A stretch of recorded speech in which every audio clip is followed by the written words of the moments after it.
Hello, Eternum, and welcome to KOTT News, Eternum's #1 source for news. And this is the War Report.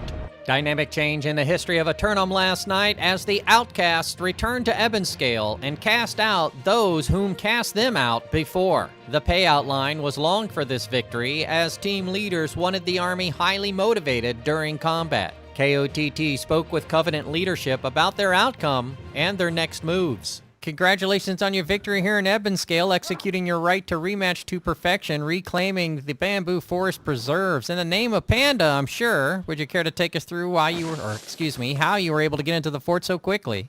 Yeah, to be honest with you, John, I don't know. I don't know how we were able to get into the fort so quickly because, as you know, last weekend we ended up losing 2 territories because Panda wasn't there, right? And Panda wasn't here for this war, so I thought, you know what, it's going to be an immediate L. But you know what? My army did surprise me. They pulled out some good moves, some good point wipes. I like what I saw out there, so it was a pretty good war. I was hoping it would go a little bit longer, maybe a little bit more competitive. Wars against these guys are always super fun, but, happy to have a home again. Yeah, most definitely, most definitely. And now that you have a home, you'll be able to start generating a little extra revenue, and maybe you can entice some other members of the Covenant to come and join you again. Yeah, I think that's just enticed Panda to come back. He's taking a break, but all the money in the treasury is going to Panda if he ever decides to come back. Well, let me ask you, as I am wont to do, is there anybody out there who stood out in their performance for you tonight? Yeah, I mean everyone really. I think everyone did a great job. I saw these kill squads putting up a lot of pressure. We're trying some new things in kill squads, so shout out to them. Mm-hmm. People were in the main ball were really crashing point very well. I love to see that. Overall, just shout out to the whole roster, man. Saw some soldier activity out there. Well, thank you, sir. I appreciate you stopping to talk to me. Unless there's anything else you might like to say to the citizens of Eternum. I would like to say thank you for Fresh Bench for giving us a war. Hopefully we could have some more wars against them again. Probably going to be trying out some of these other companies here soon. So shout out to anyone providing content on the server. Appreciate it.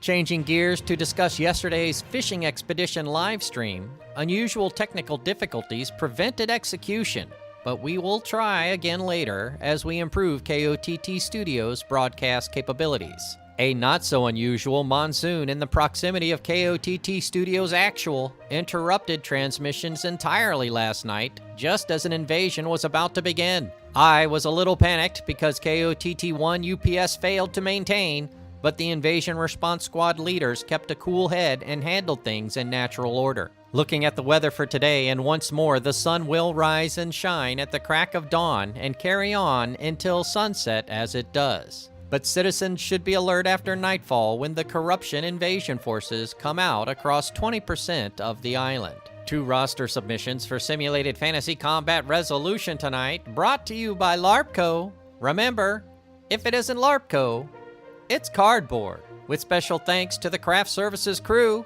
If you'd like to support KOTT News, Patreon is currently the best way. Up first, the Syndicate members of Commit attack the Marauders of Dogged Down for control of the northern mountain region of Morningdale. Anxious to re-establish the northern observation posts and get pictures across the Death Wall, Commit forces try again to secure the rain-drenched region.